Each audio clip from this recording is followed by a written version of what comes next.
Bueno, muy buenos días, aprendices. Un cordial saludo para todas y todos. Espero que se encuentren muy bien en el día de hoy. Y es para mí muy grato poder saludarlos. La semana pasada tuvimos nuestra primera conferencia web, en el cual pudimos socializarles los criterios para tener en cuenta con respecto al desarrollo de esta competencia,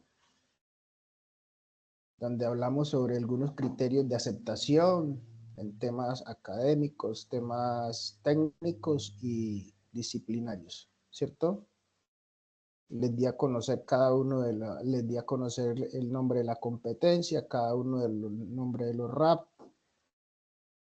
y en su defecto también hicimos un recorrido por diferente material de apoyo o el material de estudio que se encuentra en plataforma como herramienta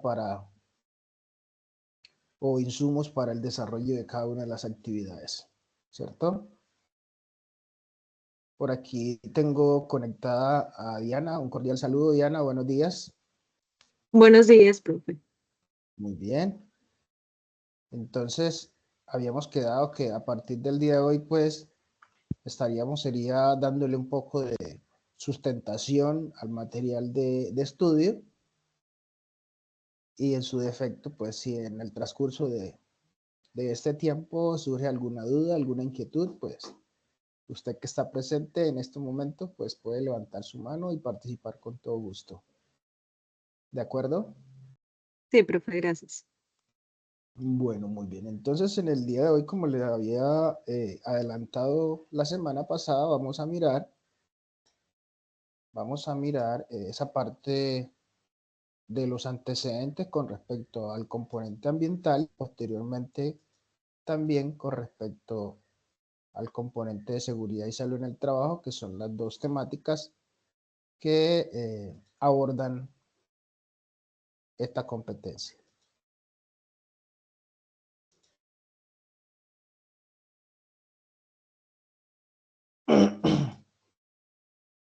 Entonces, ahí tenemos pantalla. Por favor, me confirma si estás viendo mi pantalla en este momento, una lámina que dice antecedentes. Sí, señor. Perfecto. Entonces comenzamos a hablar de un poco de antecedentes relacionados con el componente ambiental, con el fin de que ustedes se orienten un poco más respecto a cada una de las actividades que competen a cada uno de los resultados de aprendizaje que conforman esta competencia. Entonces hablamos aquí de los antecedentes ambientales, ¿cierto? Entonces dentro de estos antecedentes ambientales tenemos políticas públicas y legislación ambiental. Unos antecedentes, el ámbito sano como derecho, el ambiente sano como derecho, principios de la política nacional ambiental, políticas sectoriales ambientales, entre otras. Entonces, comenzamos aquí partiendo de estas políticas públicas y legislación ambiental con unos antecedentes. Dentro de estos antecedentes encontramos esa política pública denominada Decreto Ley 2811 de 1974, una norma que, pues, constitucionalmente viéndolo, pues está bastante madura porque es anterior a la creación de la Constitución Política de 1991. Pero, sin embargo, sigue estando vigente para nosotros en Colombia esta norma, porque se supone que muchos de los articulados de esta ley eh, aún siguen estando vigentes porque son el medio y mecanismos para poder eh, lograr mantener un ambiente sano y dentro de esto pues disminuir esos impactos ambientales que hemos venido generando como sociedad y como economía, ¿sí? Entonces tenemos el nombre de este decreto, se denomina Código Nacional de Recursos Naturales Renovables y de Protección al Medio Ambiente, decreto 2811 de 1974. Aquí les hablo de entonces, dentro de estos antecedentes, Colombia expide por primera vez el Código Nacional de los Recursos Naturales Renovables y Protección al Medio Ambiente. En ese entonces, este fue proferido con base en las facultades que el Congreso le otorgó al gobierno nacional mediante la Ley 23 de 1973. Se incluyeron conceptos trascendentales en la legislación ambiental, tales como derecho a un ambiente sano, que este sigue estando vigente en, en la Constitución de 1991, ¿sí? Si nos vamos al artículo 49 de la Constitución, nos da el derecho a un ambiente sano, ¿sí? Y en el artículo 95 de la Constitución también, y 97 de la Constitución también nos ratifica este mismo derecho. También dentro de ese decreto encontramos las responsabilidades compartidas por parte del Estado y de las personas en el cuidado del medio ambiente. También en la Constitución del 91 encontramos estas responsabilidades compartidas en el artículo 8 de la Constitución. Encontramos esas responsabilidades donde nos define, voy aquí a salirme y voy a buscar otra lámina para que ratifiquemos esta parte que le estoy mencionando. Aquí efectivamente, vámonos por aquí.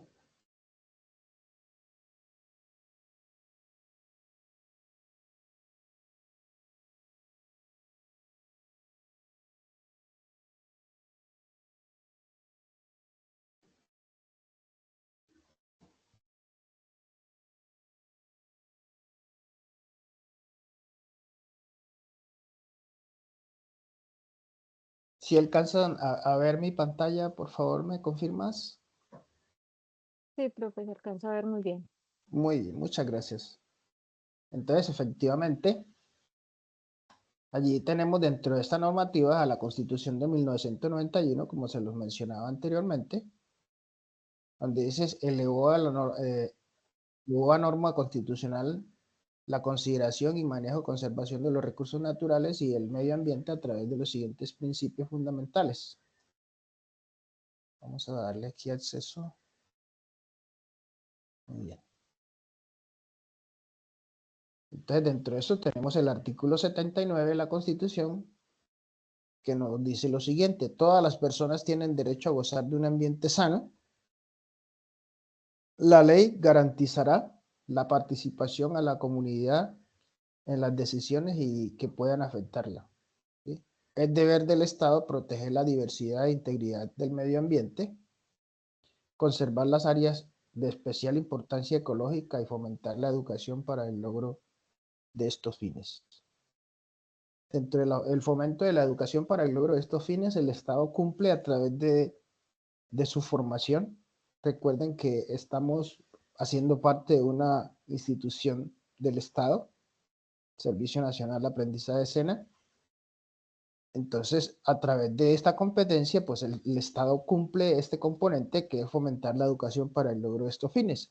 Y por eso, y por ende, es que a ustedes por obligación deben de recibir esta competencia independientemente cuál sea el, el programa de formación al que pertenezcan. Entonces, esta norma constitucional puede interpretarse de manera solidaria con el principio fundamental del derecho a la vida, ya que este solo se podría garantizar bajo condiciones en las cuales la vida puede disfrutarse con calidad. Y se habla de otro tipo de situación. Entonces, aquí les voy a mostrar con respecto a la Constitución los articulados que precisan la responsabilidad compartida entre el medio ambiente con respecto al Estado y las personas. Entonces el Estado tiene unas responsabilidades, pero nosotros como ciudadanos y hacer parte de este Estado también eh, cargamos con una gran responsabilidad. ¿Sí? Entonces por aquí tenemos el artículo número 7 que nos habla de diversidad étnica y diversidad cultural, y en especial el artículo 8, el cual les mencioné hace un momento, es el que habla de las riquezas culturales y naturales de la nación, donde establece lo siguiente: la obligación, dice, esa obligación del Estado y de las personas la conservación de las riquezas naturales y culturales de la nación. Ahí estamos hablando de una responsabilidad compartida con respecto a lo que veíamos en la lámina anterior, ¿cierto? El artículo 49, como nos lo dijo anteriormente, nos dice atención a la salud y saneamiento ambiental. Entonces dice, consagra como servicio público la atención en salud y el saneamiento ambiental y ordena al Estado la organización, dirección y reglamentación de los mismos, ¿sí? El artículo 58 de la misma Constitución entonces nos habla de lo que son las funciones, la función ecológica de la propiedad privada.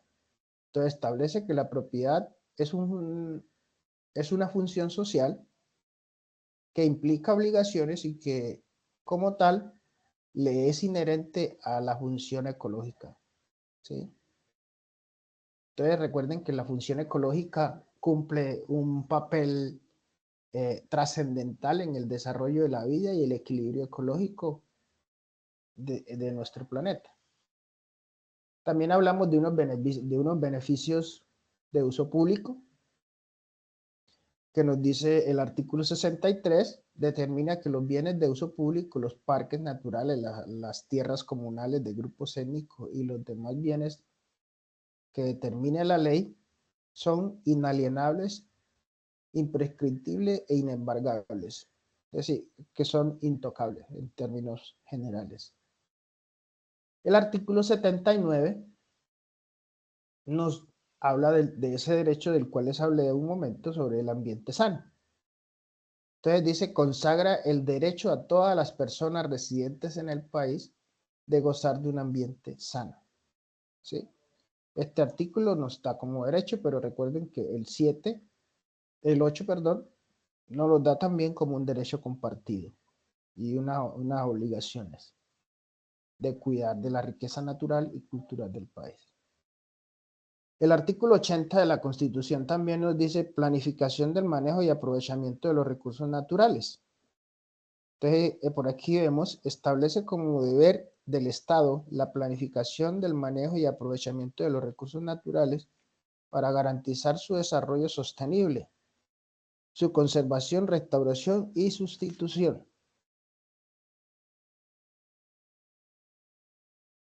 En el artículo 88 nos habla de la participación ciudadana en temas relacionados con la situación ambiental y los derechos y deberes ambientales. Entonces, dentro de esas acciones, participación ciudadana, encontramos las acciones populares, que es un derecho eh, constitucional que tenemos nosotros los colombianos como mecanismo de participación. Entonces, por ende, nos dice aquí que consagra acciones populares para la protección de los derechos e intereses colectivos sobre el medio ambiente, entre otros, bajo la regulación de la ley. Entonces, este artículo es muy fundamental para todas estas personas que de pronto trabajamos en pro de la defensa del medio ambiente mediante esos mecanismos de participación ciudadana, porque podemos valernos de ellos cuando consideramos que la afectación al medio ambiente es algo colectivo y que nos afecta a todos, y entre un grupo de personas podemos hacer partícipe de una acción popular, ya sea a nivel local, en una administración municipal, a nivel departamental, ya sea en una asamblea o la gobernación de cierto departamento y a nivel del estado, pues ante el Ministerio del Medio Ambiente. ¿Sí? Por aquí tenemos en el artículo 95 la protección de los recursos naturales del país, que también es una responsabilidad compartida. Entonces nos dice aquí este artículo, establece como deber de las personas la protección de los recursos culturales y naturales del país. Entonces mire que ya tenemos dos artículos de la Constitución que son muy discientes frente a esa obligación que nosotros tenemos como ciudadanos colombianos frente a la protección de los recursos naturales culturales del país. Artículo 8 y artículo 95 de la Constitución. Y por ende también dice velar por la conservación de un ambiente sano. Cuando hablamos de velar por la conservación de un ambiente sano, también se dice que no podemos hacernos los de la vista gorda cuando vemos que están pasando cosas a nuestro alrededor que nos están afectando nuestro medio ambiente y nosotros pecamos por omisión y no decimos nada. Por lo menos con el mero hecho de que ya usted comunicó, informó o denunció ante la autoridad competente, en este caso podría ser a nivel municipal, podría ser una UMATA o una Secretaría de Medio Ambiente, o puede ser la corporación, ante las corporaciones autónomas regionales de cada subregión del departamento y del país.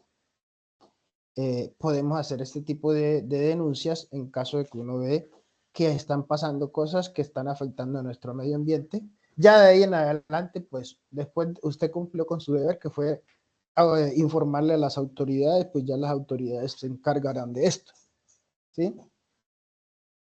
Porque también tenemos claro que estamos en un país donde apersonarnos de manera personal, valga la redundancia, de ciertos problemas que son de carácter colectivo, también nos puede estar generando o acarreando una cierta situación que nos puede llevar a una, digámosle, eh, una situación problemática, ¿cierto? O llegando al caso peor de los extremos, pues hasta no pueden estar, digámosle, podemos estar sintiendo amenazas o alguno de los casos, si es el extremo, hasta podemos estar perdiendo la vida por estar alzando la voz de, de los problemas ambientales que estamos enfrentando. Pero para eso están las autoridades. El hecho de nosotros poder participar dentro de estas acciones populares o al mismo tiempo hacer las denuncias de manera individual ante las autoridades competentes, pues ya nosotros estamos cumpliendo con nuestra responsabilidad.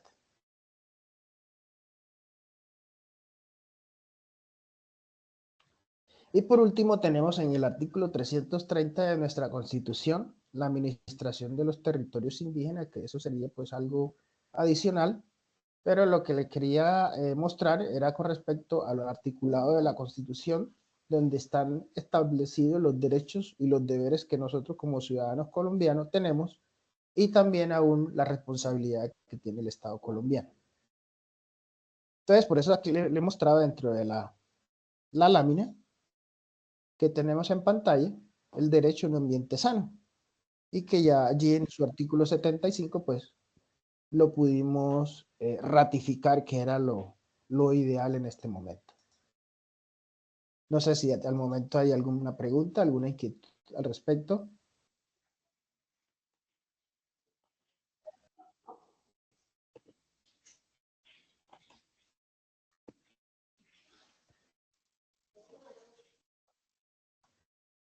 No hay dudas, no hay inquietudes al respecto. No, profe, por ahora no. Muy bien, muchas gracias. Entonces continuamos con respecto a en lo que estamos. Entonces pasamos a la siguiente línea del decreto de estos antecedentes que estamos hablando, perdón, a la tercera.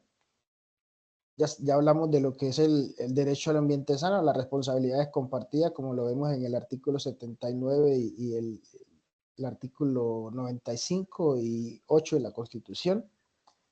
También dentro de estos antecedentes también vemos la importancia de procesos de planificación en el uso de los recursos naturales con una visión de cuidado sobre las generaciones futuras.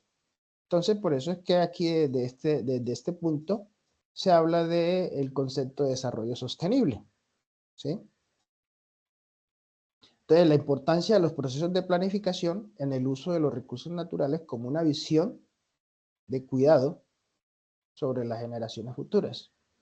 Esto en términos generales lo que nos quiere decir es que cada estado, cada país debe de hacer una planificación a corto, mediano y largo plazo sobre el desarrollo sostenible en, en las regiones o en su país, en el país como tal, ¿sí?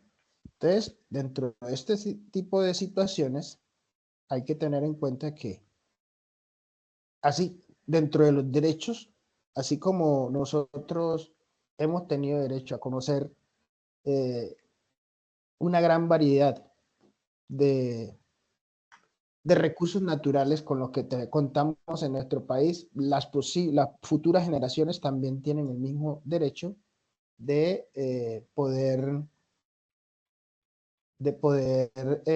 gozar de esos beneficios que nos ofrece la naturaleza y todo este, digámosle, beneficio ambiental que nos ofrece la ubicación estratégica que tenemos nosotros como colombianos, ¿cierto?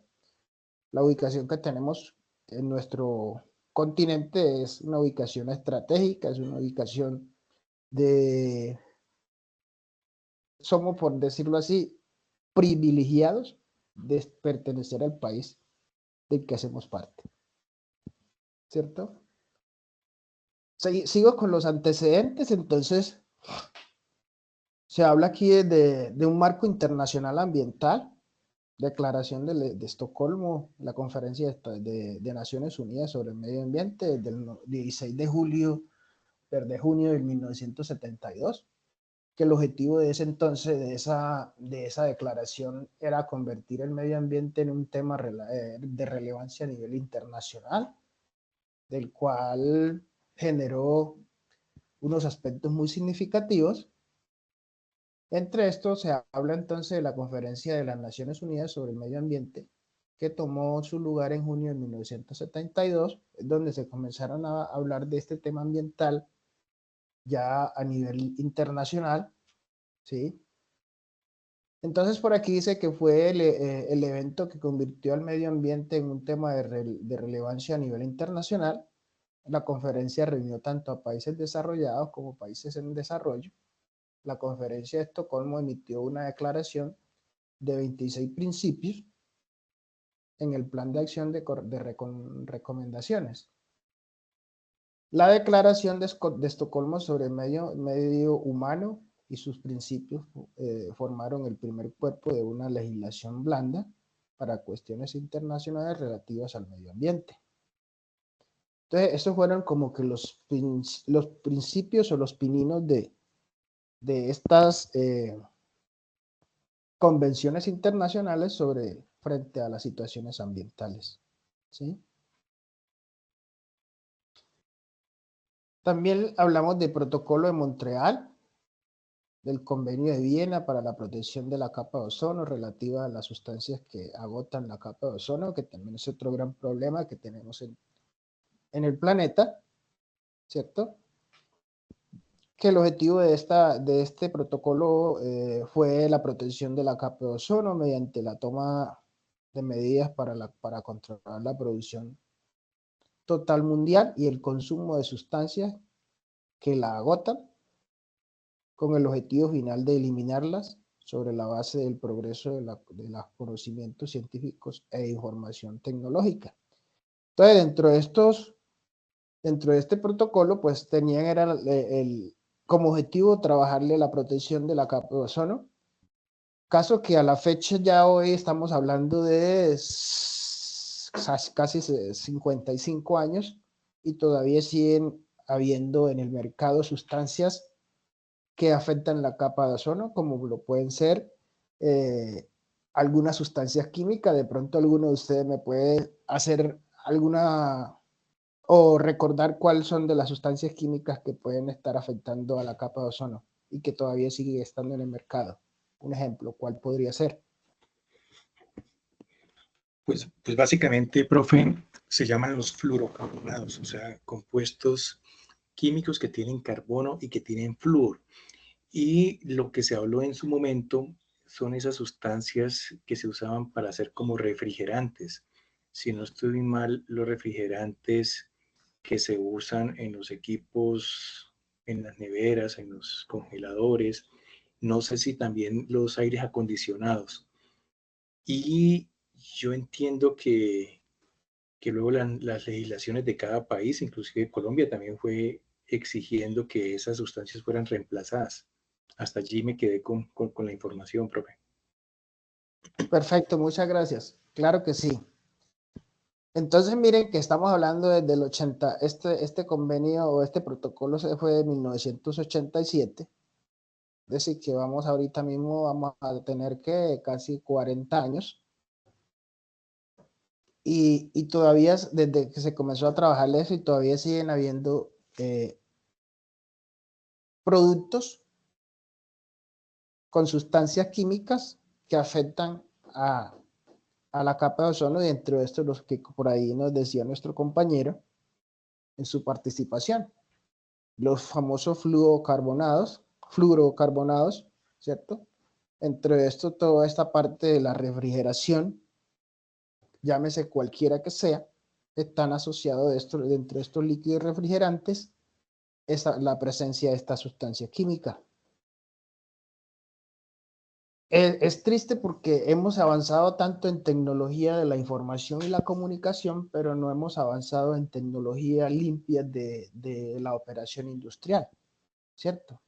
Pues sí hemos avanzado, pero no lo suficiente como lo hemos avanzado en la tecnología de la información y la comunicación, la mecánica y la robótica. Entonces, mire que también hay mucho que investigar y mucho que hacer todavía para esto y con respecto a esto. Pero allí me llama la atención, profe, que de unos años para acá, el tema de ese hueco de la capa de ozono, si no estoy mal, era en el continente, en el polo norte.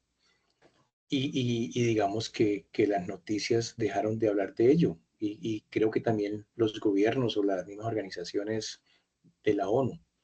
No sé, profe, si es que no he estado muy pendiente del tema, pero yo he sentido que eso se dejó de hablar. Usted está en lo cierto. Una de las cosas es que se haya dejado de hablar del tema y otra cosa es que el problema haya acabado o disminuido, ¿cierto? Que son dos aspectos totalmente diferentes. Usted sabe que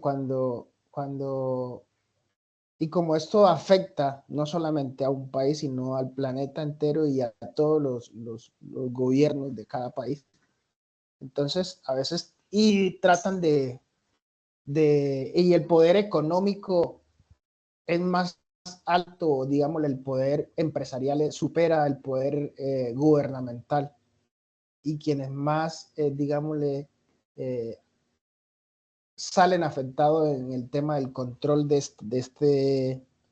esta parte es el sector productivo, ¿cierto? Entonces, debido a eso es que pues los gobiernos en su momento pues tratan de bajarle y en su momento pues las organizaciones de carácter internacional pues también tratan de bajarle un poquito, pero no quiere decir que los problemas no persistan, ¿cierto? Que ha habido un control, pero es sustancial porque desde el 97, como lo decíamos, que sale este protocolo hasta la fecha, pues ha tenido que haber un control, pero igual forma sigue siendo todavía un problema y que esperemos que en el proceso pues esto vaya eh, tomando más, digámosle, más arraigo, por así decirlo, y compromiso entre el tema de la modernización de las tecnologías limpias para la producción. ¿Sí? También les hablo aquí recuerden que le estoy haciendo es el recorrido de los antecedentes para poder llegar a la situación actual. Entonces también el convenio de Basilea control de los movimientos transfronterizos de los desechos peligrosos y su eliminación en Suiza, 1999, donde el objetivo principal fue proteger la salud de las personas y el medio ambiente frente a los efectos perjudiciales de los desechos peligrosos. Reducir los tratamientos transfronterizos, tratar y eliminar los residuos tratando que sea lo más cercano posible a las fuentes de generación y reducir al mínimo la generación. ¿A qué hace referencia esto? Vamos a mirar aquí esta parte de los aspectos más significativos. Dice la responsabilidad e indemnizaciones por daños resultantes de los movimientos transfronterizos de desechos peligrosos y su eliminación. En Colombia lo ratifica a través de la ley 945 de 1997. Entonces, ese es otro tema de discusión dentro de lo que se trabajó en su momento, en el 99, el tema de los residuos, que es el dolor de cabeza en la actualidad de todo el planeta, ¿cierto? Los residuos. Dentro de eso están los residuos gaseosos, ¿sí? Están los residuos o atmosféricos, también denominados. Están los residuos líquidos. Están los residuos sólidos, ¿cierto? Y dentro de esto están los famosos RAP, residuos peligrosos, ¿sí? Y están, digámosle, hablamos de los gaseosos, los líquidos y los residuos sólidos, ¿cierto? Entonces miren todo este tipo de situación y ahí se habla el tema de transfronterizo. No sé si de pronto ustedes son conocedores que por allá en la década de los 80 a los 90 llega a un puerto de la Guajira colombiana un barco con origen desconocido, por así decirlo, con hacer una descarga en las, digámosle, en esta parte de la Alta Guajira de unos desechos peligrosos que traían de otro país, ¿cierto? No sé si ustedes pues lograron a saber de esto en algún momento o algo al respecto. Y esto en su momento, pues allí también surge esa presión de crear ese tipo de convenios. Porque resulta y acontece que los países más contaminantes y que estaban, digámosle, por así decirlo, embalados con esa cantidad de sustancias tóxicas que tenían, entonces empezaron fue a distribuir esas sustancias tóxicas por todos los continentes a donde les dejaban botar la basura, por así decirlo, ¿cierto? Entonces a partir de ese tipo de situaciones fue donde ya comenzaron a haber este tipo de convenios. También en la actualidad veía por ahí hace unos años todavía aún en ciertos países del Asia llevan hasta ciertos años atrás estaban digámosle, descargando residuos plásticos, ¿sí? Y este todavía sigue siendo el problema grande y de hecho ustedes afortunadamente pues dentro de ese pequeño impacto, por así decirlo, positivo que se puede generar a través de esta ley que entró en vigencia el pasado inicio de mes, sí, el principio de julio de este año, con respecto al uso de las bolsas plásticas, pues eso no es la solución al problema, pero por algo hay que comenzar, ¿cierto? Entonces, como para hacerles Profe, señor. profe de cultura general, sí. No sé si más adelante en su presentación o más adelante en el módulo vamos a ver en qué consiste esa ley o a qué norma internacional se acoge o algo así, más por, lo hemos escuchado, lo hemos vivido, lo estamos viviendo Sí, ya cuando vamos al supermercado y todo lo demás. sí, Yo sé, en alguna época estuve vinculado a una empresa que se debía acoger a un programa que le llamaban un Plan 2030 de la ANDI. Ujú. Sí, Pero hasta allí lo tengo un poquito como muy general. sí. Si ustedes consideran, pues dentro de esto, pues porque recuerden que la información que les doy aquí es una información de carácter general, como para que ustedes tengan un poco más o menos un panorama, ¿cierto? De cómo abordar las actividades de aprendizaje. Pero si ustedes consideran, pues hacemos una intervención donde daremos claridad a esta norma respecto a lo que compete digámosle, a esa normativa y a qué normas se han acogido, ¿cierto? Porque resulta y acontece que es que dentro de eso, ustedes saben que nosotros, estas normas de estos convenios internacionales, todos los países firmantes, pues tienen que tomar, por algo se comprometen a firmarla porque tienen que tomarla a consideración y ponerla en práctica al interior del país que es firmante de los convenios y de los protocolos, ¿cierto?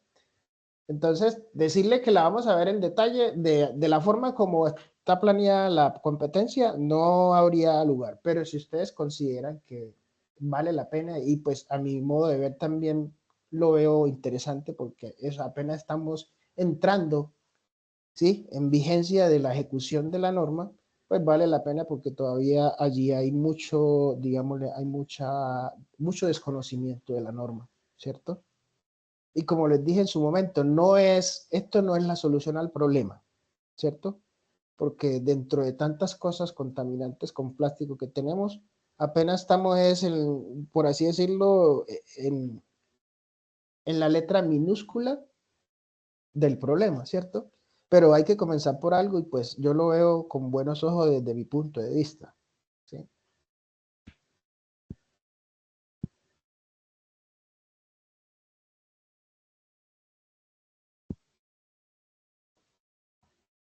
También hablamos por aquí de otra, hay algún, perdón, no hice aclaración, ¿hay alguna pregunta, alguna objeción al respecto o algún aporte también? Si no, profe, todo está claro, claro que sí. Bueno, No por muchas mi gracias. parte, profe. Perfecto, gracias. Cualquier otro miembro de los que están en la sala, pues tienen todo el derecho y con todo gusto los escucharé. Entonces, continúo con el proceso donde nos habla de la Declaración de Río de Janeiro sobre el medio ambiente y el desarrollo, ¿cierto? El objetivo de esta declaración es establecer una alianza mundial nueva y equitativa mediante la creación de nuevos niveles de cooperación entre los Estados Unidos y los sectores claves de las sociedades y las personas, procurando aclarar acuerdos internacionales en los que se respeten los intereses de todos y se proteja la integridad del sistema ambiental y desarrollo mundial, reconociendo la naturaleza integral interdependiente de la Tierra y que viene siendo en este caso nuestro hogar, ¿cierto? Entonces, dentro de lo más significativo de esta declaración, se establecieron 27 principios, un plan de acción denominado Agenda 21, en ese entonces, que estamos hablando del 92, estamos hablando de la Agenda 21, de la Agenda Siglo XXI, y de esta declaración surgieron importantes convenios como el Convenio de Diversidad Biológica. Algunos principios hacen especial referencia a que la paz, el desarrollo y la protección del medio ambiente son interdependientes e inseparables, ¿sí? Y yo considero que fue muy acertado esta definición, porque para que pueda haber desarrollo tiene que haber un ambiente protegido o sostenible, y para que pueda haber un buen desarrollo, para que pueda haber paz, tiene que haber un desarrollo sostenible económico del país o en el mundo entero. Entonces, por eso se dice que son interdependientes e inseparables estos tres conceptos, esos tres principios.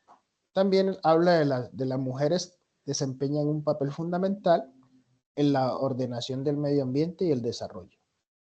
Pues por consideración, pues siempre desde mi punto de vista y con respeto con todo respeto a nuestro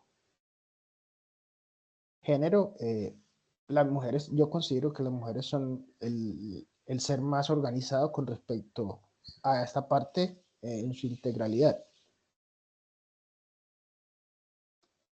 También hablamos del Convenio sobre Diversidad Biológica de 1992, donde nos hablaba del objetivo principal de este convenio, es mejorar la situación de diversidad biológica, salvaguardando los ecosistemas, las especies y la diversidad genética, ¿sí? Donde lo más significativo dentro de este convenio es el primer acuerdo mundial que se proteja todos los aspectos de la biodiversidad, ¿sí? Fue adoptado en la Cumbre de la Tierra en 1992 en Río de Janeiro, Brasil, y entró en vigor en 1993. Posteriormente estaba nuestra Constitución todavía reciente. Actualmente lo conforman más de 185 países miembros.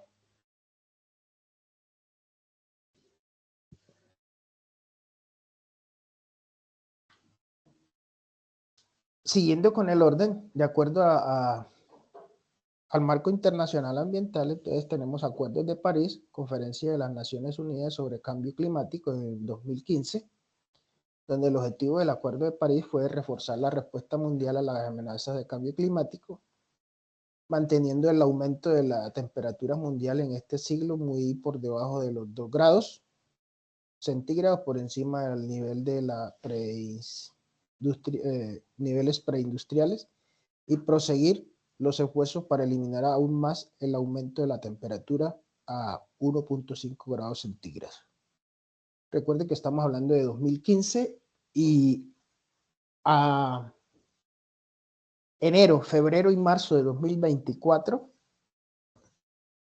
miren que aquí se está planteando el control del aumento de la temperatura, en su momento limitar aún más, ¿cierto?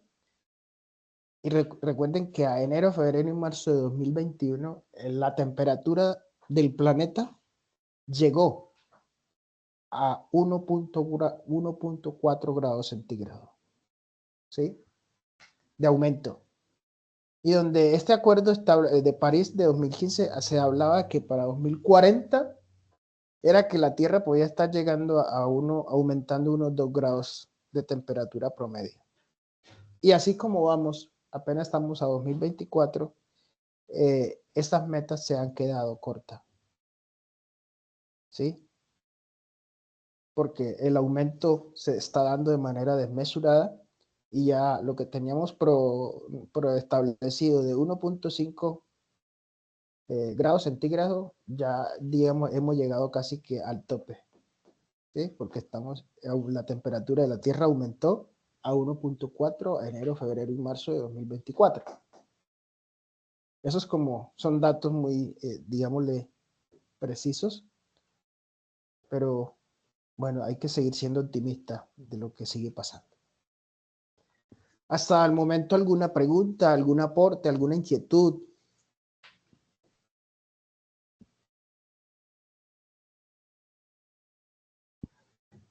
Me gusta preguntar para que de pronto, ¿qué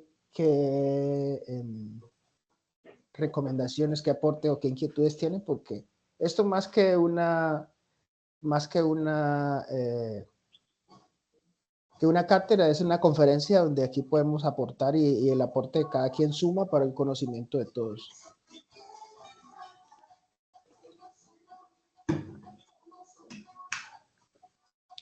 Entonces, pues si no Profe, hay...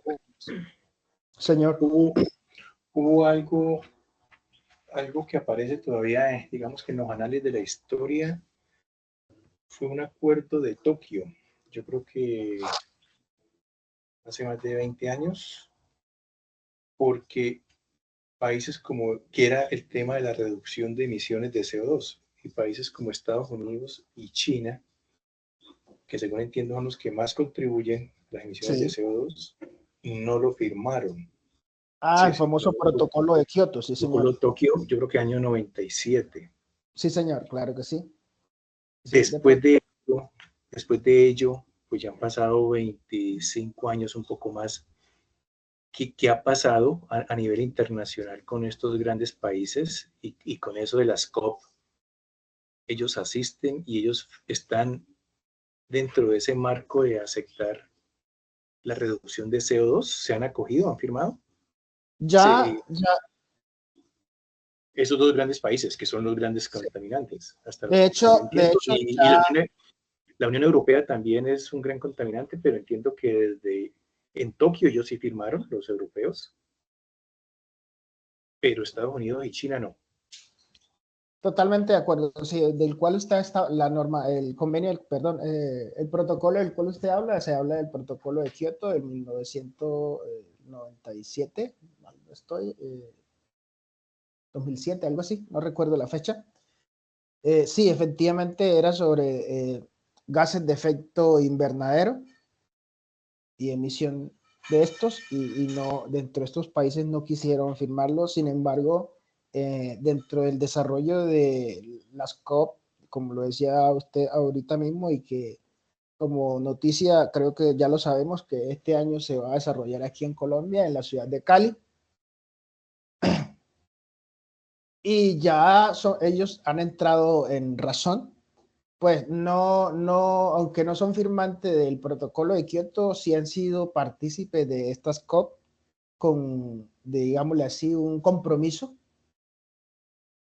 adquirido por ellos. Y por ende, pues, eh, se puede decir que han asumido la responsabilidad en disminuir, ¿cierto?, las emisiones de gases de efecto, pues las emisiones de gases al ambiente. Porque se entendió que al momento de hacer emisiones de gases al ambiente, ellos mismos también salen afectados, ¿cierto? Porque resulta y acontece que es que aunque haya una emisión atmosférica, los vientos recirculan y pueden ser, digámosle, pueden circular al interior de los entornos continentales, y también pueden quedarse eh, englobados los gases en la zona, digámosle, metropolitana o en las zonas industriales donde fueron emitidos, ¿cierto? Y de hecho, también afectan a otros países que ni siquiera tienen nada que ver con los beneficios económicos que reciben a través de estas industrias. Entonces, esa parte ha sido la discusión, y por ende, pues, por así decirlo, fueron receptores de este compromiso, ¿sí? Entonces, debido a eso, pues ellos también, y espero que tenga alguien que tenga la oportunidad de poder estar muy atento a esta conferencia de la COP 2024 aquí en Colombia, en la ciudad de Cali, para los próximos meses.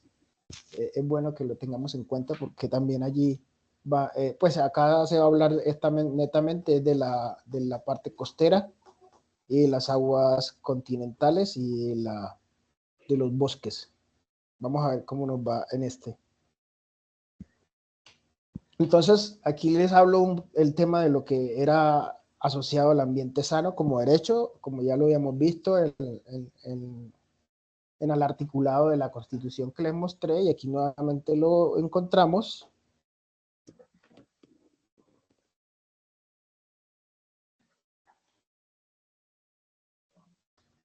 Y también hablamos de los principios de la política nacional ambiental. Entonces ya hablamos de esas políticas de carácter internacional. Hablamos de introducción a esa política nacional sobre a la parte de lo que tiene que ver en la constitución política, y hablamos de otras normas que surgen a partir de la constitución o que son regidas por la constitución de nuestro país. Entonces, principios generales ambientales a través de nuestro, al interior de nuestro país. Entonces, a través de la Constitución del 91, cumpliendo ese articulado que ya les mencioné y que vimos ahorita en la lámina que pasaron, podemos, de allí surge una normativa colombiana, netamente, asociada a la parte ambiental. En este caso es la política ambiental colombiana, Ley 99 de 1993, ¿cierto? Que sale precisamente de esos protocolos mencionados anteriormente y ratificándolo como norma nacional. Entonces, de ahí toman como referencia la Declaración de Río de Janeiro en el 92, un año antes de la puesta en vigencia esta norma. Se trabaja sobre esos principios de precaución, articulación e investigación en las políticas públicas. Esto nos habla en el artículo 1 principal general ambiental. También tiene que ver con la protección y manejo de recursos hídricos, la protección especial de páramos, subpáramos y nacimientos de agua. También nos habla de los seres humanos, tiene un derecho a la vida saludable y una armonía con la naturaleza. Nos habla de la biodiversidad, por ser patrimonio, debe ser protegida primordialmente. Entonces, respecto a esta política nacional ambiental, Ley 99 de 1993, en cumplimiento de los articulados de la Constitución Política que les mencionaba hace un momento, se crea esta ley. Entonces, tiene como norma Ley SINA, o Sistema Nacional Ambiental de Colombia. A partir de esta norma es donde se crean en Colombia las famosas corporaciones autónomas regionales, o las famosas CAR. ¿Sí? Que son como las autoridades ambientales por sus regiones, por departamento o por sus regiones al interior de los departamentos. ¿Sí? Entonces esta es la ley que nos rige a todos los colombianos después de la Constitución en temas ambientales. Aquí tenemos el nombre resumido, Sistema Nacional Ambiental. Define los mecanismos de actuación del Estado y la sociedad. Tiene unos costos, un equipo de impacto ambiental, según el articulado, prevención de los desastres, protección de la recuperación, participación de la comunidad en el Estado y las entidades no gubernamentales, la protección del paisaje y patrimonio común. Dentro de eso cabe el concepto de desarrollo sostenible, donde se dice que se entiende por desarrollo sostenible el que se conduzca al crecimiento económico, a la elevación de la calidad de vida y el bienestar social, sin agotar la base de los recursos naturales renovables que se encuentran, ni deteriorar el medio ambiente o el derecho de las generaciones futuras a utilizarlo para la satisfacción de sus propias necesidades. Entonces, a partir de esta norma es que entonces hablamos en Colombia de desarrollo sostenible, específicamente en el artículo 3 de esta norma. Entonces, dentro de eso tenemos este marco institucional, el Sistema Nacional Ambiental, fundamentado en la norma anterior. Como por aquí les decía, por aquí aparecen las organizaciones que hacen parte o que conforman el Sistema Nacional Ambiental. Entonces dice por aquí, el Sistema Nacional Ambiental, SINA, es el conjunto de orientaciones, normas, actividades, recursos, programas e instituciones que permiten la puesta en marcha de los principios generales ambientales de la Constitución de la Ley 99 del 93 en el artículo 4. Entonces esta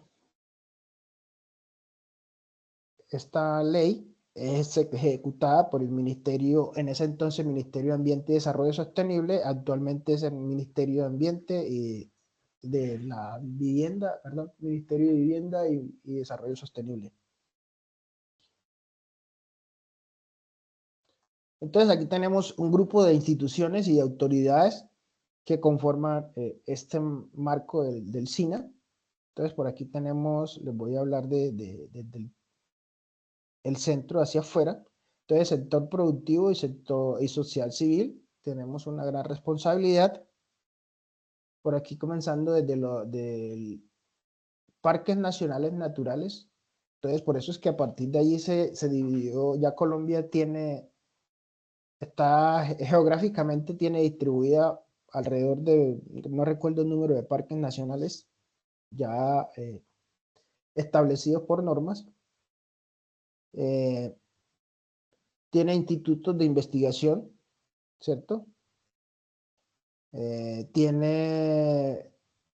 Los departamentos tienen unas responsabilidades, ¿cierto? De promover y ejecutar las políticas nacionales, regionales y sectoriales con relación al medio ambiente.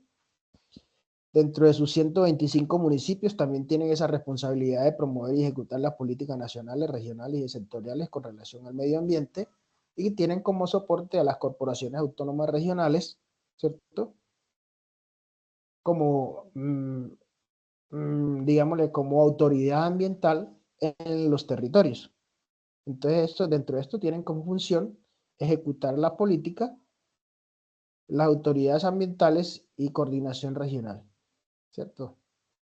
Dentro de esas autoridades ambientales, entonces tenemos claramente las corporaciones autónomas regionales, ¿sí? Las mismas funciones de las CAR en el perímetro urbano, ejecutan la política en materia ambiental urbana formulada por el ministerio.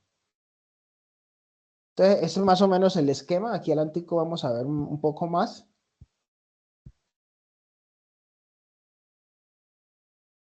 Entonces, aquí tenemos dentro de estas políticas sectoriales de la Política Nacional Ambiental, SINA, entonces tenemos allí está distribuido de diferentes formas, ¿cierto?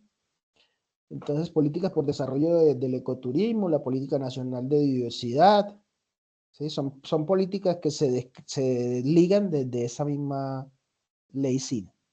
La política nacional para la gestión integral de los residuos sólidos y los desechos, la política nacional de educación ambiental, la política nacional de investigación ambiental, la política de gestión integral de residuos sólidos, la política de gestión ambiental urbana, dentro de esto.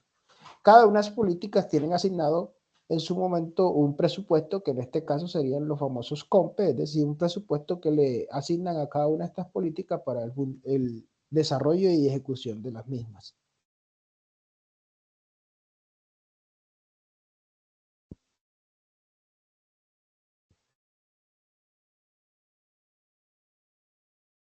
Esto es con respecto al componente ambiental.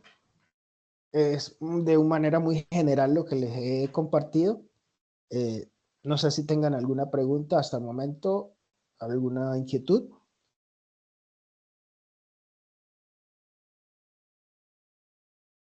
¿Qué tal les pareció? Para mí, cuando surgen inquietudes, me genera satisfacción porque verdaderamente es allí donde yo veo que sí, de pronto los que están en sala, pues les interesa un poco el tema.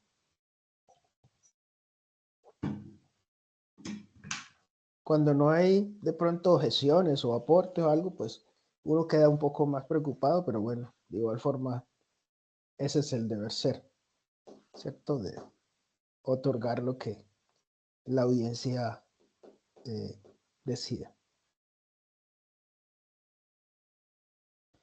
Entonces, si no hay preguntas, no hay aporte, no hay objeciones o algo al respecto, pues pasaremos a la otra temática con respecto a lo que tiene que ver también con el componente de seguridad y salud en el trabajo.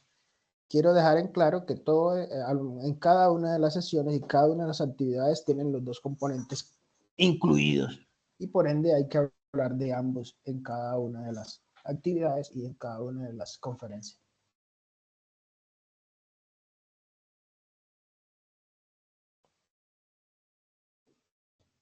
De no haber preguntas e inquietudes, pues pasaré entonces a la siguiente temática.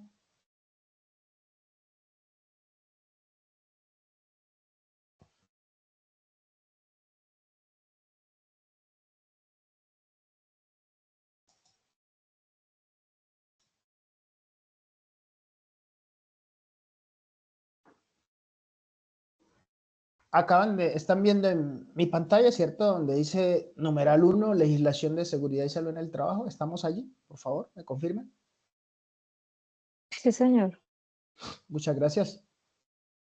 Entonces, haciendo la transición del componente ambiental al componente de seguridad y salud en el trabajo, entonces ya hablamos de esos antecedentes ambientales, ahora hablamos un poco de la legislación colombiana, pero respecto a el componente de seguridad y salud en el trabajo.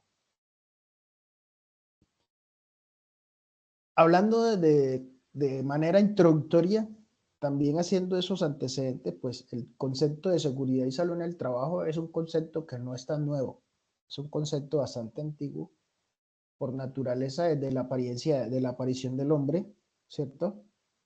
Pero se venía haciendo de manera, digámosle, de manera inconsciente, trabajándole a esa parte de seguridad,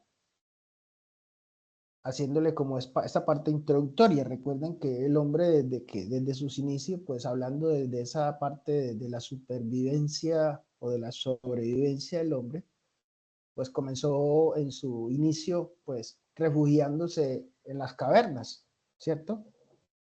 Y desde allí comienza esa parte de la seguridad, ¿sí? De la conservación de la vida y de la integridad. Posteriormente fue, a medida que fue siendo más, digámosle, menos migratorio, ¿cierto? Entonces también siempre fue buscando velar por su seguridad en la parte donde se refugiaba, ¿sí? Entonces, del hecho de pasar de nómada a esta parte de estar instalado en ciertos sitios, pues siempre miren que ya comenzó a usar las chozas, hasta la actualidad, lo que estamos, que son las viviendas, ¿cierto? Entonces siempre ha buscado la seguridad de manera inconsciente con respecto a la supervivencia de él y de su núcleo, ¿sí? Entonces, hablando aquí de esa parte, eso quiere decir que la seguridad y salud no, y en el trabajo, eso no es nada nuevo, es algo de bastante, de que aparecimos acá en nuestro planeta, pero en su defecto, pues, el concepto técnico se ha venido a tener en cuenta de muy poco tiempo para acá.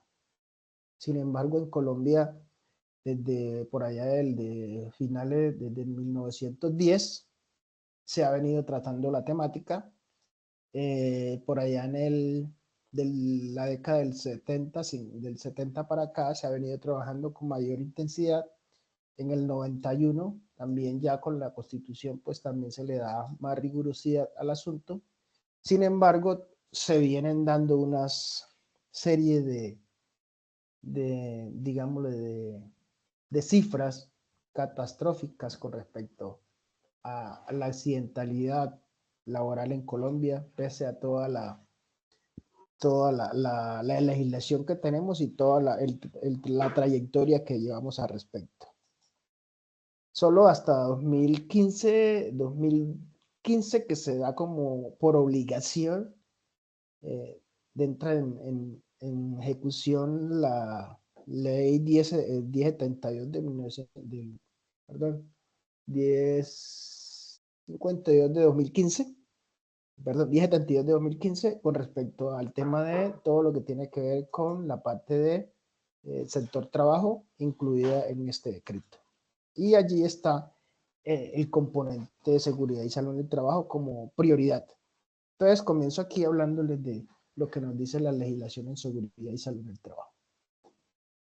Entonces, los requisitos legales de seguridad y salud en el trabajo contienen información que permiten a las organizaciones reconocer los aspectos básicos para dar cumplimiento en este aspecto. De la misma forma, existen requerimientos legales específicos teniendo en cuenta la actividad económica de la empresa y las actividades que allí se desarrollan. Muy claro, muy importante tener en cuenta estos aspectos, ¿cierto? La actividad económica de la empresa y las actividades que desarrollan al interior. Entonces, la legislación en materia de prevención y riesgos laborales, en términos de componente formativo, orientará al aprendiz en el reconocimiento del marco normativo y legal de la estructura de un sistema de gestión de seguridad y salud en el trabajo. La normativa legal es la base para la implementación de un sistema de gestión de la seguridad y salud en el trabajo, más adelante conocido con la sigla SGSST. Por lo tanto, es necesario identificar las normas generales y específicas de acuerdo a la naturaleza de la organización. Entonces, para cada país partimos desde la ley general, que en este caso se puede considerar de que para todos partimos de nuestra Constitución, ¿cierto? Porque en nuestra Constitución es donde encontramos todos los deberes y los derechos de los ciudadanos colombianos y de los que vivamos en ella. Entonces partimos de la Constitución. La Constitución tiene en el orden de la, aquí se está mostrando una pirámide del orden jerárquico de la normatividad, pero entonces vale la pena también resaltar en la Constitución el articulado que también habla sobre la seguridad y salud en el trabajo. Entonces, el artículo 39 de la Constitución nos habla específicamente de la seguridad y salud en el trabajo. Vamos a buscarlo por aquí. Artículo 39 de la Constitución.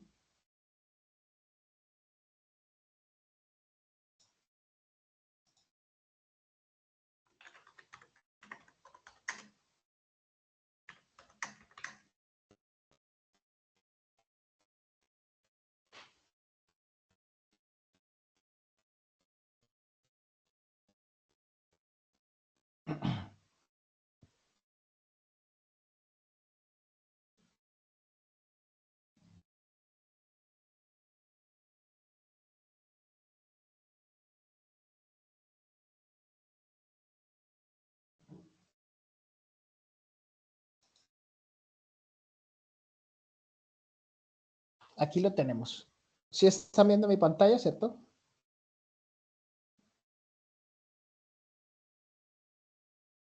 ¿Me confirman, por favor? ¿Aló, aló?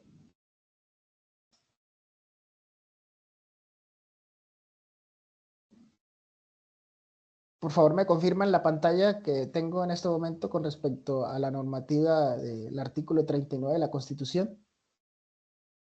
Sí, profe, eso está bien. Muy bien. Entonces, aquí tenemos la definición, ¿cierto?, del articulado de la Constitución frente a lo que tiene que ver con la temática de seguridad y salud en el trabajo. Entonces, aquí muy claro nos dice, los trabajadores y empleadores tienen derecho a constituir, entre estos, sindicatos o asociaciones sin intervención del Estado. Su reconocimiento jurídico producirá con la simple inscripción del acta de la Constitución. Pero aquí estamos hablando precisamente del concepto de dos principios, trabajadores y empleadores, ¿cierto? Entonces allí nos cita ese primer artículo. El segundo artículo es el artículo 48.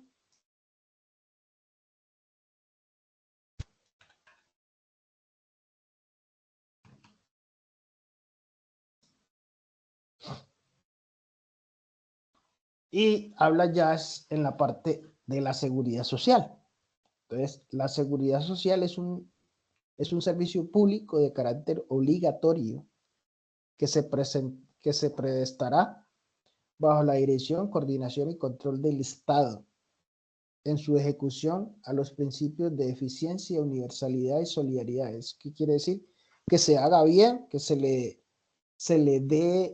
garantice ese derecho a todos los ciudadanos colombianos, por eso habla de universalidad y solidaridad, es decir, que el que tenga más, pues le ayuda al que menos tenga. En este caso se habla de que por eso existen los regímenes de seguridad social, entonces por eso hablamos de regímenes especiales, también habla de regímenes subsidiados y régimen contributivo. Entonces, el régimen contributivo se da por entendido que eso y los regímenes especiales. Entonces, el contributivo es el que en este caso cumple esa función de solidaridad, de apoyar a los que no tienen. Porque resulta y acontece que todos los que cotizamos en salud, pensión, riesgos laborales dentro de esa cotización, pues un aporte del 1% va distribuido al régimen subsidiado. Quiere decir que estamos cumpliendo con el artículo en el concepto de solidaridad. Y el Estado cumple con el concepto de universalidad, llevándole esa parte de salud y bienestar a todos los ciudadanos colombianos de prestación de los servicios en cualquiera de digámosle, el territorio colombiano, en cualquier parte que sea. Y la eficiencia, pues ya ese sí es un concepto que queda entredicho porque el sector salud es uno de los que con menos eficiencia se ejecuta, pero sin embargo es descrito allí, pues ya eso depende de cada uno de nosotros que busquemos los mecanismos de cómo hacer valer este derecho de eficiencia. Entonces miren que ahí tenemos el artículo 39, 48 y 49 también de la Constitución, que nos habla también sobre el mismo concepto de ampliar el concepto de la salud. Creo que ya lo habíamos leído anteriormente porque él habla del saneamiento ambiental. Entonces también este artículo 49 nos dice lo siguiente.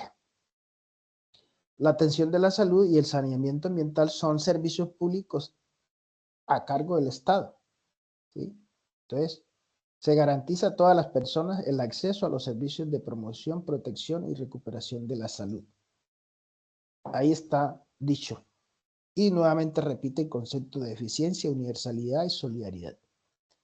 Entonces, por eso, a partir de allí es que se rige esa reglamentación del cual estábamos hablando hace un momento, ¿sí?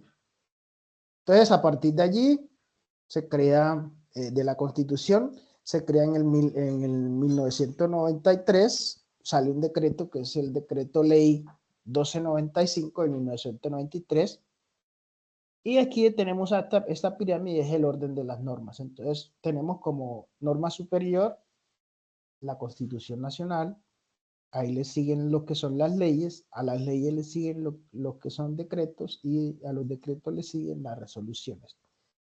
Y ya de carácter ya institucional aparecen las circulares, los mandatos, los acuerdos, entre otros conceptos. Y a nivel internacional, pues aparecen los tratados y convenios internacionales, ya sea del carácter que veíamos ahorita, de carácter ambiental o de carácter de la seguridad y salud del trabajo o el sector salud, llámese cualquiera que sea. Entonces, dentro de las instituciones de carácter internacional tenemos a la OMS, que es la Organización Mundial de la Salud, que nos crea tratados sobre temas de salud. La OIT, que es la Organización Internacional del Trabajo, que también crea tratados especialmente para la seguridad y protección de los trabajadores. Y la OPS, la Organización Panamericana de la Salud, que también genera unos tratados con respecto para América Latina, asociadas a todo el bienestar de la salud de los ciudadanos colombianos. Entonces es un esquema más o menos de cómo están estructuradas las normas.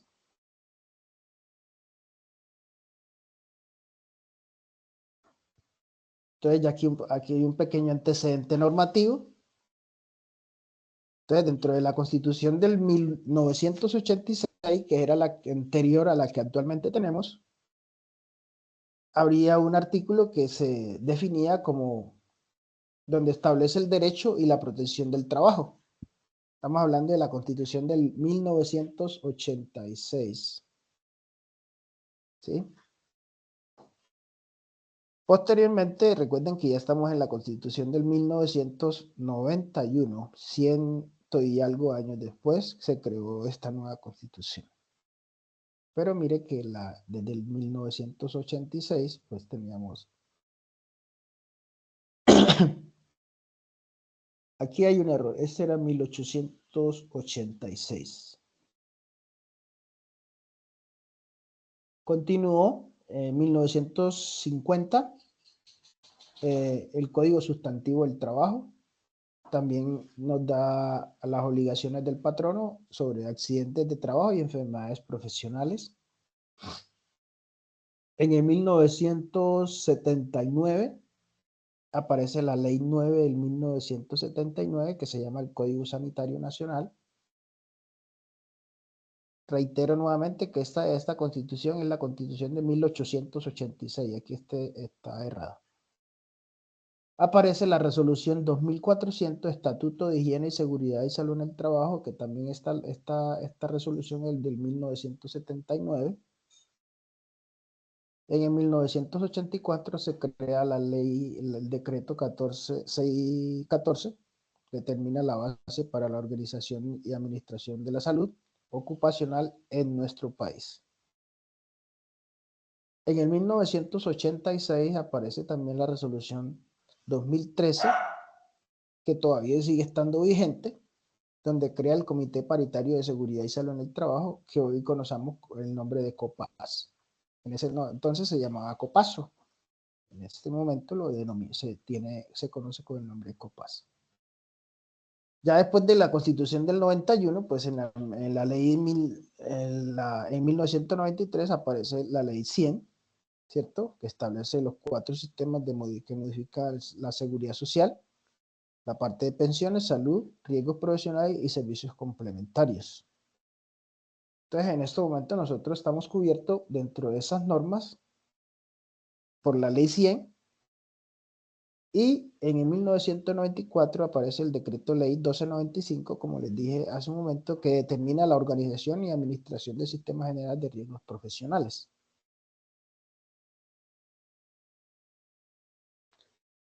En el 2012, esta norma, decreto ley 1295, fue derogado en su gran mayoría por la ley 1562 de 2012, donde modifica el Sistema General de Riesgos Laborales y otras disposiciones. Es aquí donde ya se deja hablar de salud ocupacional y se cambia al concepto de seguridad y salud en el trabajo.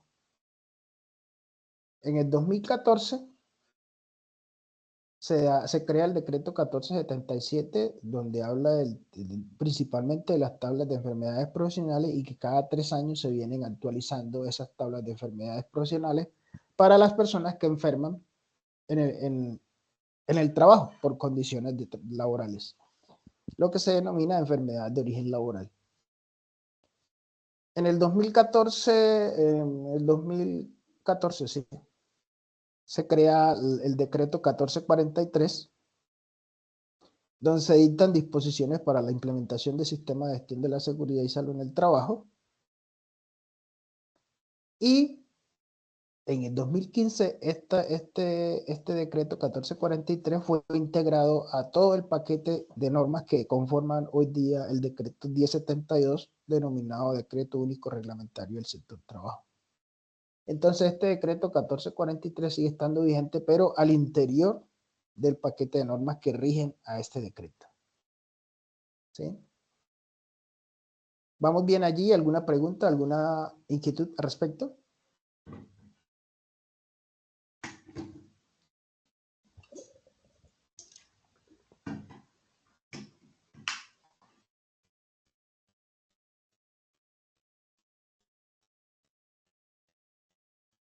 ¿No hay preguntas? ¿No hay dudas?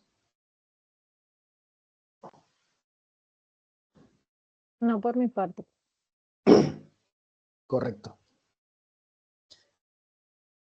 Ya entonces, hablando de herramienta para la gestión de la seguridad y salud en el trabajo, entonces contamos con este texto que nos dice lo siguiente. En reconocimiento del sistema de gestión de la seguridad y salud en el trabajo, por parte de todos los integrantes de una organización, facilita el cumplimiento del marco legal o normativo vigente. Al mismo tiempo, favorece el desarrollo de medidas de intervención que promueven el ambiente de seguridad de trabajo seguro por medio de la mitigación, control, eliminación de peligros y riesgos en el contexto laboral.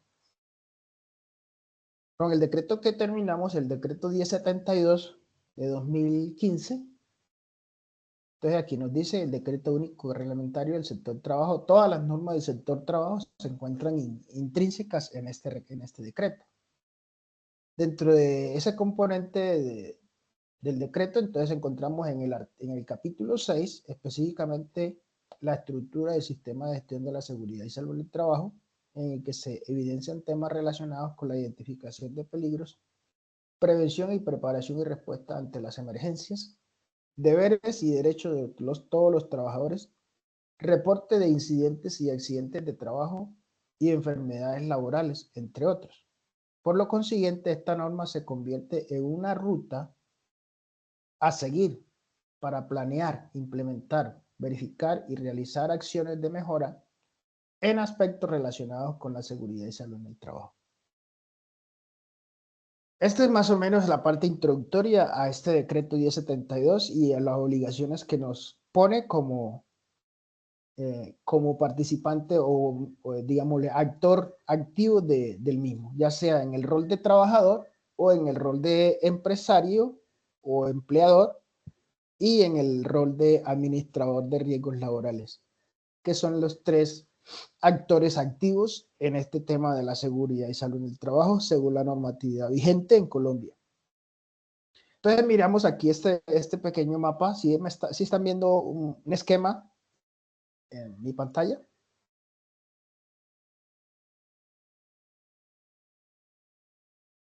Sí, profe.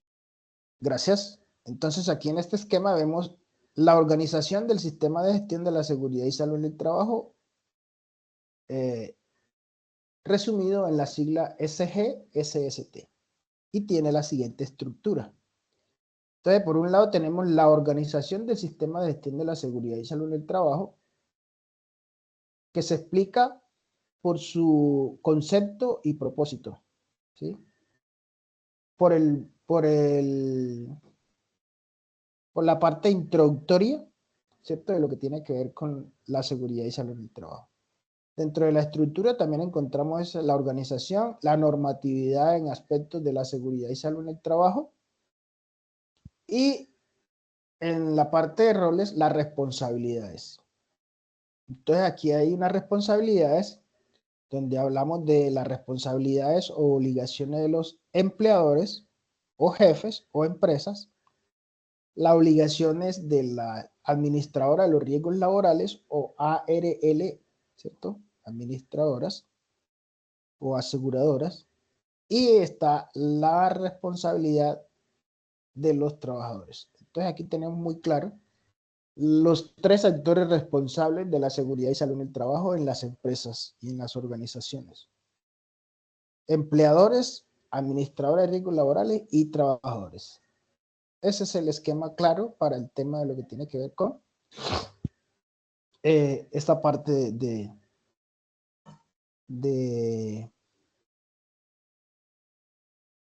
la implementación de los sistemas de gestión al interior de las empresas. Entonces, aquí vemos la responsabilidad de los trabajadores. Entonces, dentro de esta responsabilidad de los trabajadores, miramos la que aquí encontramos. Entonces, aquí tenemos, los trabajadores de conformidad con la normatividad vigente tendrán, entre otras, las siguientes responsabilidades: procurar el cuidado integral de su salud. Oye, pues que esta es una responsabilidad de todos los trabajadores, ¿sí? Trabajadores y trabajadoras. Procurar el cuidado integral de su salud. ¿Alguien me puede dar la interpretación que le da a esa frase de este componente? Por favor.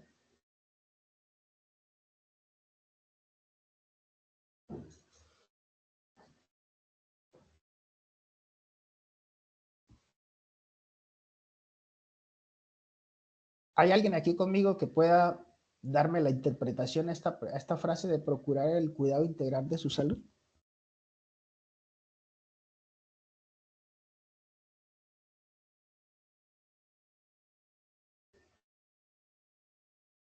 ¿No? Bueno, entonces, desde mi apreciación, está más que claro, ¿cierto? La salud es de carácter individual, y por ser de carácter individual, aunque el Estado sea un derecho constitucional por el Estado, yo diría que no hay más responsable de la salud que el propio dueño de la vida y del cuerpo, ¿cierto? Que es la persona. Por ende, está por encima de todo mi seguridad, mi integridad y mi cuidado. Porque si yo no cuido mi salud, mi integridad y mi estado, con mi estilo de vida, pues tendría que haber otro más interesado que yo, que creo que no lo haya, ¿cierto? Es como la reflexión que dejo. Siguiendo con el siguiente, nos dice que suministra información, entonces son deberes del trabajador, ¿cierto? Procurar el cuidado integral de la salud, y el siguiente, responsabilidad del trabajador, es suministrar información clara, veraz y completa sobre el estado de salud.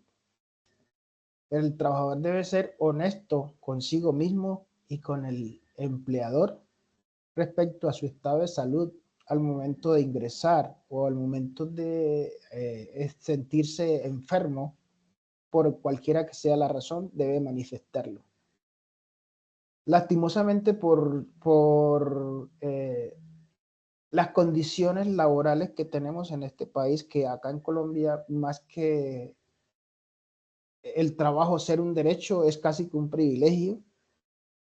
Entonces muchas personas nos limitamos de pronto a callar nuestra condición de salud con el propósito de poder acceder a un empleo, o con el propósito de permanecer en él para que no nos saquen. Entonces allí es donde está ese, digámosle, el nudo del asunto. Otra de las responsabilidades de los trabajadores es cumplir las normas, reglamentos e instrucciones de la seguridad y del sistema de gestión de la seguridad y salud en el trabajo que tiene implementada la empresa. Y llevamos 3 responsabilidades de los trabajadores. Sí, cuarta responsabilidad de los trabajadores: informar oportunamente al empleador o al contratante acerca de los peligros y riesgos latentes en el sitio de trabajo. Todo trabajador o trabajadora está en la obligación de dar a conocer a su jefe inmediato los peligros y los riesgos a los que se encuentra expuesto el trabajador o sus compañeros en el lugar de trabajo. Porque nadie más sabe de lo que está pasando en el entorno o el puesto de trabajo que el mismo trabajador, ¿cierto? No hay más experto en identificación de peligros y de riesgos que el trabajador, porque es el que está en el día a día frente a los peligros y riesgos que se encuentran en el entorno de trabajo. Otra responsabilidad del trabajador es participar en las actividades de capacitación en seguridad y salud en el trabajo definidos en el plan de capacitaciones. Entonces, dentro del sistema de gestión de seguridad y salud en el trabajo, que es esta sigla que está aquí, hay unos programas, y esos programas tienen unos planes, y dentro de esos planes encuentra uno el plan de capacitación, que es que durante un año se debe capacitar a los trabajadores sobre diferentes temáticas asociadas al componente de la seguridad y salud en el trabajo y el autocuidado. Y por último, tenemos como responsabilidad del trabajador participar y contribuir al cumplimiento de los objetivos del sistema de gestión de seguridad y salud en el trabajo. El objetivo del sistema de gestión de seguridad y salud en el trabajo, generalmente, y su política, lo que busca es eliminar, ¿cierto?, la accidentalidad de la empresa y disminuir al máximo posible las enfermedades de origen laboral. Por lo tanto, entonces, el trabajador tiene la responsabilidad de participar en y contribuir en el cumplimiento de ese objetivo con los requerimientos o con las responsabilidades que antes les mencioné.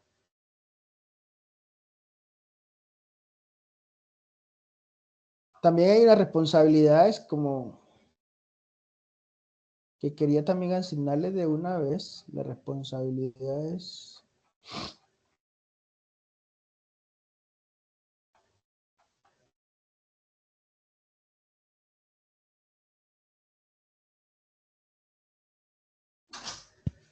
Bueno, entonces hablemos también de los derechos. Entonces, dentro de los trabajadores tienen como derecho lo siguiente: El trabajador que sufre un accidente de trabajo o se le diagnostique una enfermedad de origen laboral tiene derecho a la cobertura por parte de la Administradora de Riesgos Laborales, ARL, en un 100% de las siguientes prestaciones económicas y asistenciales. Entonces tiene derecho en un 100% a la atención inicial de urgencia en cualquiera IPS, institución prestadora de salud, en el evento de accidente de trabajo. Tiene derecho a una atención médica, quirúrgica, terapéutica, farmacéutica prestada por una institución prestadora del servicio de salud donde esté afiliado. Tiene derecho al servicio, al servicio de hospitalización, odontología, diagnóstico, tratamiento y suministro de medicamentos. Rehabilitación física y profesional. Elaboración y reparación de prótesis y ortesis en caso de ser necesario. Gasto de traslado en condiciones normales y necesarias para la prestación de los servicios anteriormente mencionados. Subsidio por incapacidad temporal. Indemnización por incapacidad permanente o parcial. Pensión por invalidez. Pensión por sobreviviente o por muerte del afiliado o pensionado. A un auxilio funerario a quien sufraga los gastos del entierro de un afiliado o pensionado. Y a ser incorporado o reubicado una vez terminada su proceso de recuperación o rehabilitación en caso de haber sufrido un accidente. ¿Sí? Entonces les he hablado de los deberes que tienen los trabajadores y de los derechos que tienen los trabajadores en caso de enfermar o accidentarse. ¿Sí?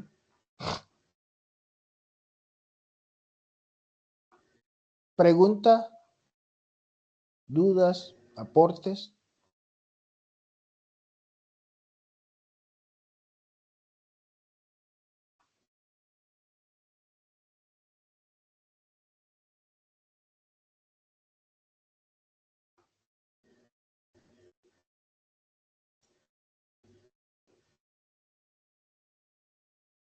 No hay dudas, no hay preguntas, no hay aportes.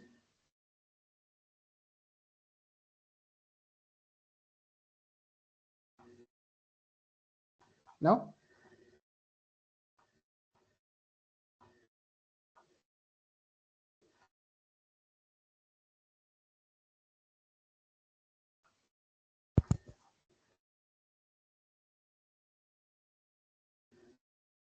Bueno, entonces por aquí ya les hablé de las obligaciones de los trabajadores. Hablemos de las obligaciones de los empleadores, ¿cierto? Entonces, así como los trabajadores tienen unas obligaciones, las empresas, los empleadores tienen también la mayor cantidad de obligaciones. Entonces, hablemos de ellas. Entonces, dice por aquí, el empleador está obligado a la protección de la seguridad y salud de los trabajadores, acorde con lo establecido en la normatividad vigente. Dentro del sistema de gestión de la seguridad y salud en el trabajo, SGSST, en la empresa, el empleador tendrá, entre otras, las siguientes obligaciones. Primera, definir y firmar y divulgar la política de seguridad y salud en el trabajo a través de un documento escrito. El empleador debe suscribir la política de seguridad y salud en el trabajo de la empresa, la cual deberá proporcionar un marco de referencia para establecer y revisar los objetivos de seguridad y salud en el trabajo. ¿Sí? Ahí está la primera responsabilidad del empleador. Segunda responsabilidad del empleador, asignación y comunicación de las responsabilidades. El empleador debe asignar, documentar y comunicar las responsabilidades específicas en seguridad y salud en el trabajo a todos los niveles de la empresa, incluida la alta dirección. ¿Sí? Tercera responsabilidad del empleador, rendición de cuentas al interior de la empresa. Entonces el empleador tiene la responsabilidad de hacer lo siguiente: a quienes se les haya delegado las responsabilidades en el sistema de gestión de la seguridad y salud del trabajo de la empresa, tienen la obligación de rendir cuentas internamente en relación a su desempeño. Esta rendición de cuentas se podría hacer a través de medios escritos, electrónicos, verbales o a los que sean considerados por el responsable de la empresa.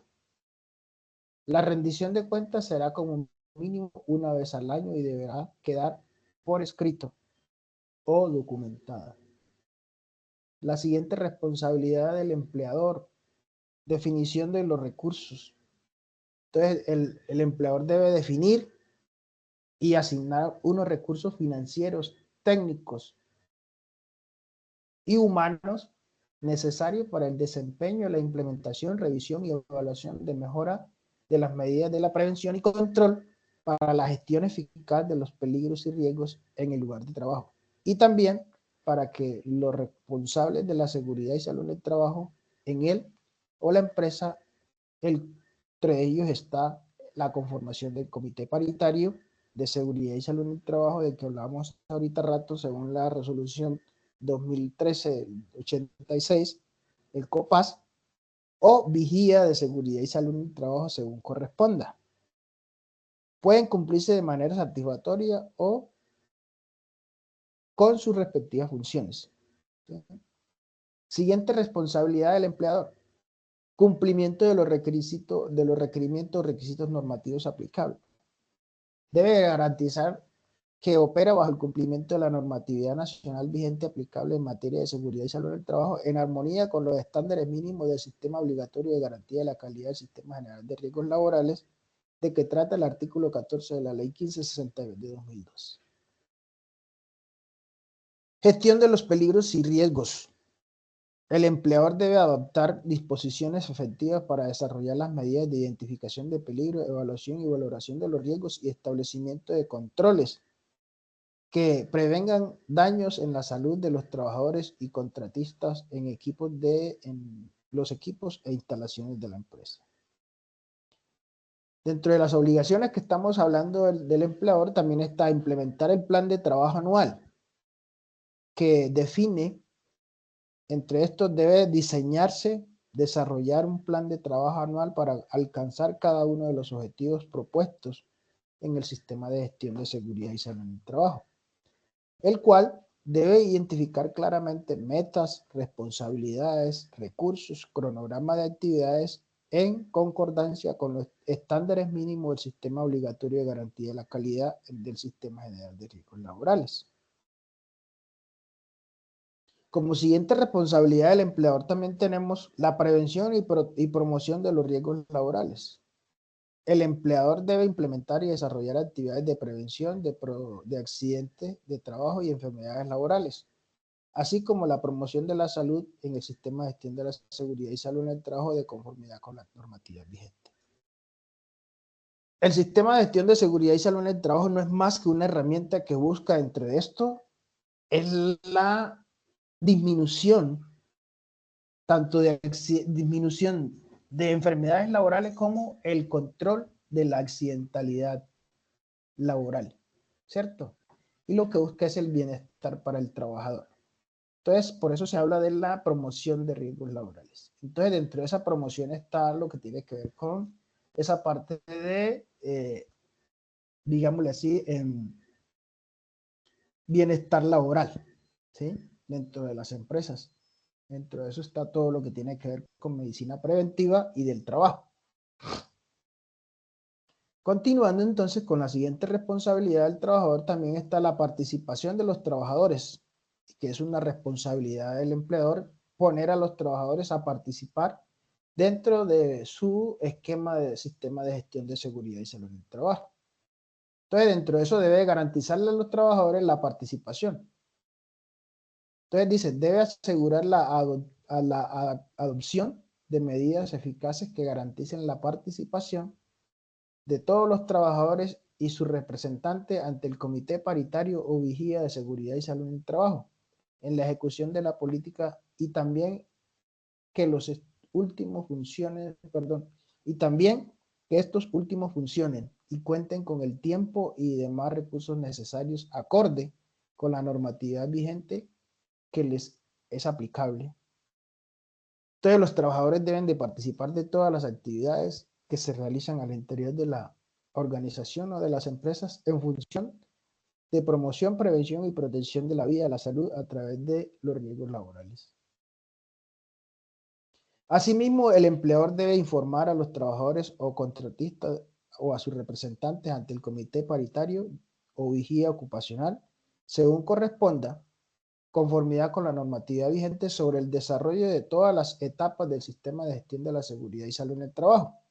E igualmente debe evaluar las recomendaciones emanadas de estos para el mejoramiento del sistema de gestión. Por eso entonces los trabajadores, como les dije en su momento, son los expertos en identificación de peligros y riesgos porque son los que están conviviendo con esto en su entorno de trabajo. Entonces, por ende, las recomendaciones que los trabajadores hagan deben de ser tenidas en cuenta para ponerlas en práctica y disminuir la accidentalidad y las enfermedades de origen laboral. Pregunta, dudas, inquietudes o aportes.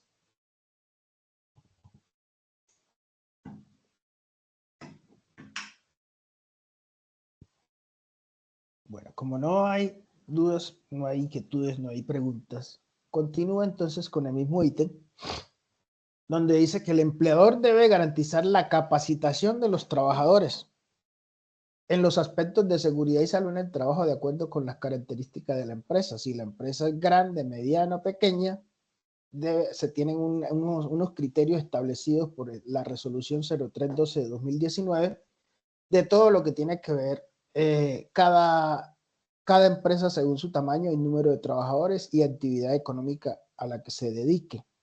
Entonces, por eso debe garantizar la capacitación según la actividad económica, el tamaño de la empresa a la que se dedique.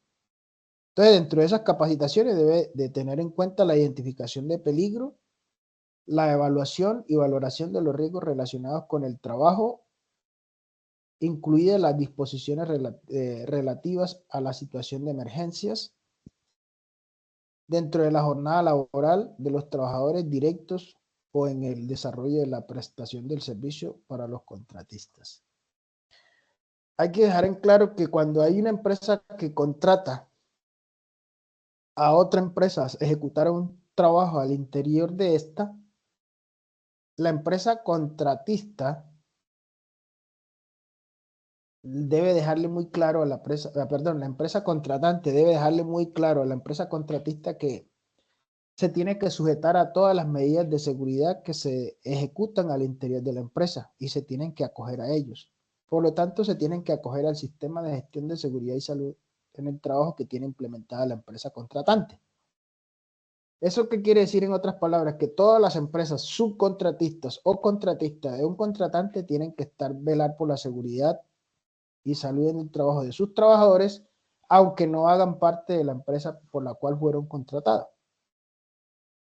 Y tienen que sujetarse a la normatividad de la empresa contratante. Dentro de las responsabilidades que son muchas del empleador o de la empresa contratante, está la siguiente. Dirección de seguridad y salud en el trabajo en la empresa. Entonces, debe garantizar la disponibilidad de personal responsable de la seguridad y salud en el trabajo, cuyo perfil deberá ser acorde con lo establecido con la normatividad vigente y los estándares mínimos que para tal efecto determine el Ministerio del Trabajo, quienes deberán, entre otros, lo siguiente. Entonces, la dirección de la empresa tiene que asignar garantiza la responsabilidad. Entonces, para esto tiene planear, organizar y dirigir, desarrollar y aplicar sistemas de gestión de seguridad y salud en el trabajo y como mínimo una vez al año realizar una evaluación de este sistema de gestión. Por eso los que se encuentran vinculados a alguna empresa tendrán en cuenta que cada año las empresas hablan de lo que es, digámosle, la autoevaluación, que tienen que hacer un reporte antes del 31 de diciembre de cada año sobre el desempeño del sistema de gestión del año anterior, inmediatamente. Dentro de eso está informar a la alta dirección sobre el funcionamiento y los resultados del sistema de gestión de seguridad y salud en el trabajo. Promover la participación de todos los miembros de la empresa en la implementación del sistema de gestión de seguridad y salud en el trabajo. Integración. El empleador debe involucrar los aspectos de seguridad y salud en el trabajo al conjunto del sistema de gestión de procesos, procedimientos y decisiones de la empresa. Aquí vale resaltar que por eso todos los trabajadores, independientemente de la actividad económica que ejecuten y a la empresa que pertenezcan, deben de cumplir con un procedimiento de ejecución de las actividades que esté sujeto a los procesos de cada empresa.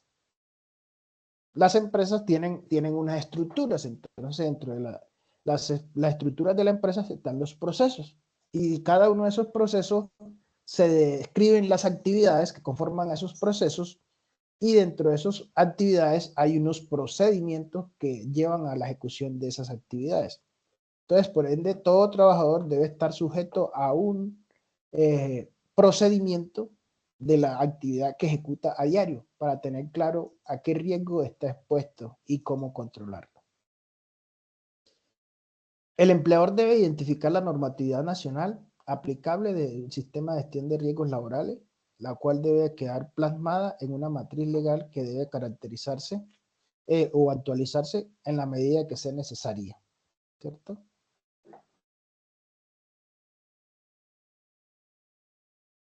Ya hablamos de las responsabilidades del trabajador, hablamos de las responsabilidades del empleador y ahora vale la pena resaltar y cerrar con las responsabilidades que le corresponden a las administradoras de riesgos laborales. Entonces, dentro de las responsabilidades de las administradoras de riesgos laborales encontramos lo siguiente. Obligaciones de las administradoras de riesgos laborales. Las administradoras de riesgos laborales, o también denominadas ARL, dentro de las obligaciones que le confiere la normatividad vigente en el Sistema General de Riesgos Laborales, tiene como deber o responsabilidad capacitar al Comité Paritario de Seguridad y Salud en el Trabajo o al Vigía de Seguridad y Salud en el Trabajo según sea necesario. El COPAS lo conforman las empresas que tienen más de 10 trabajadores y las empresas que tienen menos de 10 trabajadores o de 1 a 9 trabajadores pues están sometidas a que deben cumplir con un responsable de la seguridad y salud en el trabajo que le denominan vigía ocupacional o vigía de seguridad y salud en el trabajo.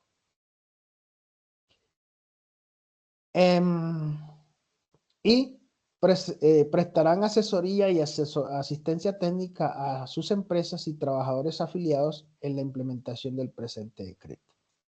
Entonces, la ARL tiene una responsabilidad de asesorar a las empresas con respecto a las obligaciones que tiene cada empresa con sus trabajadores y con el sistema, y en su defecto, pues tiene dentro de sus obligaciones también capacitar al Comité Paritario de Seguridad y Salud en el Trabajo o al vigía para que éste en su defecto pues capacite al personal internamente.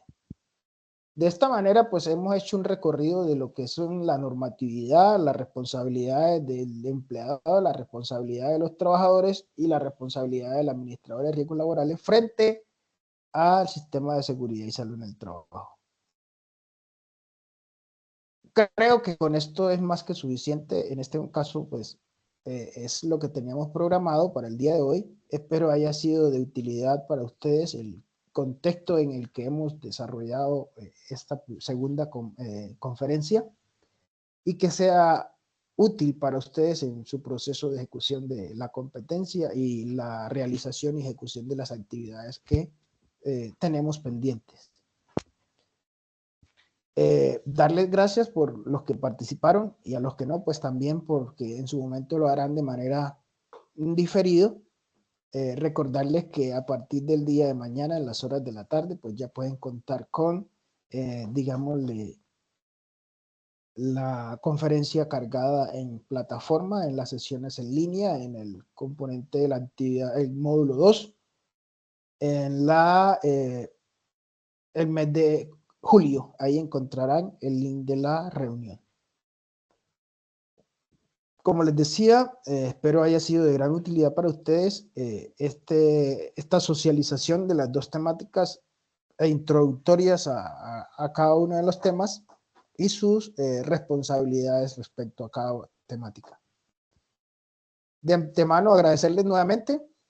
Espero que haya sido de suficiente interés para ustedes y lo suficientemente claro. Y desearles un feliz resto de semana.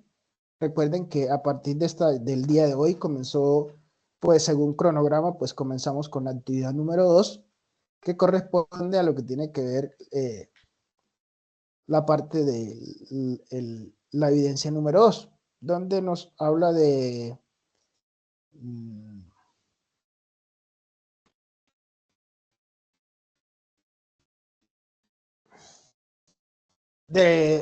reconocer el desarrollo de las acciones de control de los impactos ambientales, disminución de los accidentes y enfermedades laborales. Realizar una presentación sobre la estrategia para la prevención y control de los impactos ambientales y accidentes y enfermedades laborales. Y dentro de eso tenemos allí en la misma plataforma encuentran un material que son los anexos frente a cómo desarrollar la presentación como evidencia para esta actividad. Esto sería todo por el día de hoy, mis estimados aprendices. Abrazos y espero verlos en la próxima tercera sesión, que la estaremos haciendo a inicio de la próxima semana, como ha venido desarrollándose en el normal funcionamiento de la semana pasada y la que tenemos en curso. Un feliz día para todos. Espero que aprovechemos el momento también para hacer si tienen alguna pregunta, alguna inquietud o alguna sugerencia al respecto. Aprovechemos ahora antes de cerrar la grabación y dar por terminada la sesión del día de hoy.